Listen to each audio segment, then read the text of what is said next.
أهلا بيكم في بودكاست الطبيب المقدم من بوابة دار الهلال. معاكم إيمان عبد الرحمن، وفي كل حلقة هنناقش موضوع أو نصيحة طبية. من أكتر الحاجات اللي ممكن ترعب أي ست هي وجود كتلة في الثدي، وطبعا أول حاجة هتفكر فيها هي الورم الخبيث، وخصوصا لو عندها في العيلة تاريخ وراثي للمرض. فهل التاريخ الوراثي علامة مؤكدة للإصابة بالسرطان؟ ويا ترى مع تطور العلم إيه هو علاج السرطان في الوقت الحالي؟ ده اللي هنعرفه في حلقة النهاردة من بودكاست الطبيب، وهتكلمنا عنه دكتورة سارة زيتون، استشاري جراحة الثدي. التاريخ الوراثي في سرطان الثدي هل هو علامة مهمة جدا تقولي الحالات هيجيلها كانسر أو لأ؟ عايزة أنبه على معلومة مهمة قوي. نسبة سرطان الثدي الوراثي من مجمل كل السرطانات بتاعت الثدي هو 8% فقط. يعني أغلب سرطان الثدي أو 92% من سرطان الثدي هو النوع الغير وراثي، يعني الحالة ما جالهاش أي حد في العيلة قبل كده جاله سرطان في الثدي، وتبقى الحالة اللي قدامنا أول حد أو أول إنسان في هذه العيلة يجيله سرطان في الثدي. فالنوع الوراثي نوع قليل مش منتشر، قليل شوية الحمد لله طبعا، لأنه هو بيعتبر نوع أجريسيف شوية، أو سرعة النمو بتاعه وسرعة الانتشار بتاعته عالية، وممكن يجي في سن صغير شوية برضو. فمن فضل ربنا إنه هو نسبته قليلة الحمد لله، 8% فقط من مجمل الحالات. طيب، مين هو درجة القرابة اللي أنا أقول فيها إن أنا كده تاريخ وراثي موجب ومحتاج إن أنا أعمل متابعة دورية؟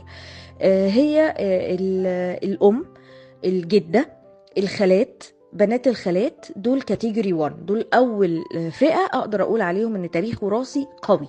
يليهم الجهة الأب اللي هي العمة والجدة من ناحية الأب، وبنات العمات دول الكاتيجوري نمبر 2. يعني نمبر 1 هي اللي من ناحية الأم، الجدة والأم والخالات وبنات الخالة، دول هم اللي نقدر لو أنا عندي حد من دول في سرطان في الثدي، إذا أنا بقيت عندي عنصر من عناصر الخطورة اللي هو التاريخ الوراثي، وده يخليني أتابع من سن بدري شوية. إحنا بنقول للسيدات إن إحنا لازم نتابع من عند سن 40 كل سنة، حتى لو ما عندناش أي أعراض أو ما عندناش أي شكوى من أي نوع، لازم نروح نعمل سونار وماموجرام كل سنة. طيب اللي عنده تاريخ وراثي هيعمل إيه؟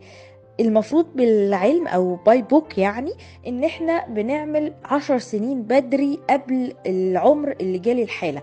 يعني لو مثلا السيدة جالها عند اوائل الاربعينات، يبقى انا هعمل عند اوائل الثلاثينات 10 سنين بدري، وهكذا. ولو جالها في الثلاثينات يبقى انا هعمل في العشرينات. لكن مجازا احنا بنقول ان من سن 30، لان فرص اصابة سرطان الثدي بتزيد قوي عن سن 40، فاحنا هنماينس من سن 40 ده 10 سنين، ومجازا هنقول اللي عندهم تاريخ وراثي يبتدوا يتابعوا بصفة منتظمة حتى لو مفيش اي اعراض او شكوى من عند سن 30. بنعمل سونار فقط لا غير، ولو في السونار اي حاجة او اي اشتباه من اي نوع بنعمل رنين مغناطيسي، لكن مش بنعمل ماموجرام في السن الصغير، لان بتبقى كثافة الثدي عالية، وبالتالي مش هنقدر نستفيد كتير طبيا من افلام الماموجرام في السن الصغير. فالمتابعة الدورية هي حجر الأساس. طب بالنسبة لمعلومة أعمل تحليل الجين، امتى اقول هعمل تحليل الجينات واشوف انا حامله للجين ولا لا، وبالتالي هيجيلي كانسر ولا لا؟ زي قصه انجلينا جولي لما مامتها وخالتها جالهم سرطان ثدي، راحت هي عملت تحليل الجينات فاكتشفت ان عندها الجين، فكده هيجيلها سرطان في الثدي، بس الله اعلم امتى. فراحت عملت ايه؟ راحت عملت استئصال للثدي وعملت استئصال للمبايض عشان تمنع ان في المستقبل كانسر يجي لها. فالسيدة اللي مش ناوية تعمل هذه الخطوة، انا شايفة ان تحليل الجين مش مهم.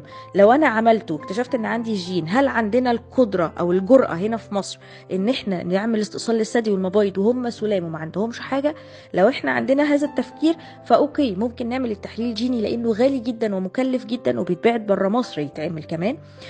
لكن لو انا هعرف المعلومة وافضل بقى زعلانة بسببها، وافضل اقول يا ترى هيجيلي امتى، يا ترى هيجيلي امتى، ومش هاخد اكشن وقائي في ان هو استئصال الثدي والمبايض، يبقى ملوش لازمة ان انا اعمل التحليل دوت، وابقى مكلف عليا وعبء طبعا مادي كبير جدا لانه غالي. ده بالنسبة للعامل الوراثي ووجود تاريخ وراثي في العيلة والإصابة بالسرطان. حضرتك كلمينا أكتر عن علاج السرطان. هل في بروتوكول علاج معين ولا لكل حالة ليها البروتوكول الخاص بيها؟ زمان كان علاج سرطان الثدي ان احنا عندنا ورم ندخل نشيله بالجراحة ونحلله، وبعدين نشوف هناخد بقى كيماوي واشعاعي ولا لا، وهكذا. طبعا دلوقتي حصل طفرة علاجية وطفرة تشخيصية في اورام الثدي كبيرة جدا جدا جدا، خلتنا نكتشف طرق حديثة في علاج السرطان، واختلاف كمان في انواع السرطان، وبالتالي ما بقاش كل نوع او كل كانسر في الثدي ليه طريقة معينة او طريقة واحدة لكل الأورام. ما بقاش فيه باترون معين وبمشي عليه لكل الحالات، لا بالعكس، بقى كل حالة ليها الباترون الخاص بتاعها. احنا عندنا أنواع كتير في سرطان الثدي، وكل حالة بيبقى ليها البروتوكول الخاص بتاعها. احنا لحد دلوقتي معانا 5 طرق لعلاج سرطان الثدي: الجراحة، والعلاج الكيماوي، والعلاج الإشعاعي، والعلاج الهرموني، والعلاج الموجه. الجراحة بتبقى في أغلب الحالات اللي ما فيهاش انتشار بره الثدي. الكيماوي بيبقى برضو في أغلب الحالات اللي معدية المرحلة الأولى، يعني من أول المرحلة الثانية بيبقى أغلب الحالات هتاخد علاج كيمائي. العلاج الهرموني ده مخصص للحالات التحليل دلالات الهرمونات بتاعها طالع موجب، فبالتالي هي هتستفيد من العلاج الهرموني، ودي بتبقى اقراص بناخدها لمدة 5 أو 10 سنين على حسب الحالة، عشان بتبقى بتزود الناحية الوقائية وبتزود فرص ارتجاع هذا النوع من الورم، لانه يستجيب لزيادة الهرمونات في الجسم. فانا لما باخد علاج هرموني يقلل هذه الهرمونات، بقلل فكرة ارتجاع الورم وفكرة انه يجي تاني في الثدي التاني. اما العلاج الموجه ده نوع من انواع العلاجات اسمها التارجت ثيرابي او العلاج الموجه، وده ليس كيماوي.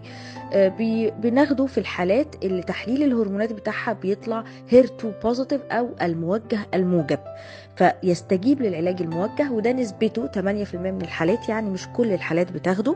لما بنعمل تحليل العينه اللي بالابره القاطعه وبناء عليه بنعمل تحليل دلالات الهرمونات، لما بيطلع الورم خبيث بيبقى 3 انواع من دلالات الهرمونات: ER والPR اللي هو الاستروجين، ومستقبل الHER2، وده لما بيطلع موجب بيبقى هنستفيد من العلاج الموجه وبناخد هذا العقار.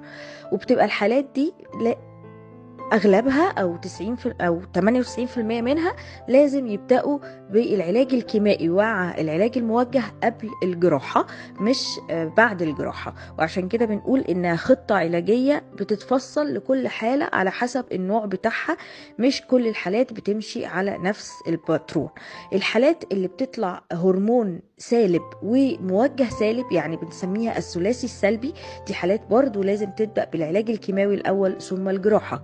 اما النوع الهرموني ده اللي ممكن نبدأ فيه بالجراحة الاول لو الورم في مرحلة بدري مش مرحلة متقدمة، لكن لو الورم كبير وحجمه معدي 5 سنتي بيفضل ان احنا نبدأ بالعلاج الكيماوي الاول ثم بعد كده الجراحة. اخر نوع من انواع العلاج في اورام الثدي هو العلاج الاشعاعي.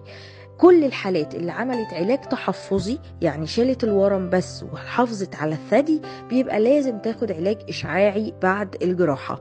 والحالات اللي عملت استئصال كلي ولكن كان في غدد لمفاوية مصابة، بيبقى لازم تاخد علاج إشعاعي بعد الجراحة. فيعتبر 90% من الحالات بتحتاج انها تاخد علاج إشعاعي بعد الجراحة والعلاج الكيماوي.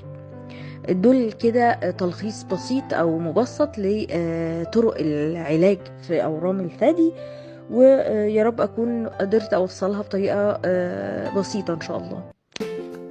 وفي نهاية حلقتنا بشكركم، وفي انتظار تعليقاتكم واقتراحاتكم على الصفحة الرسمية لبوابة دار الهلال على الفيسبوك. كنت معاكم إيمان عبد الرحمن وبودكاست الطبيب المقدم من بوابة دار الهلال.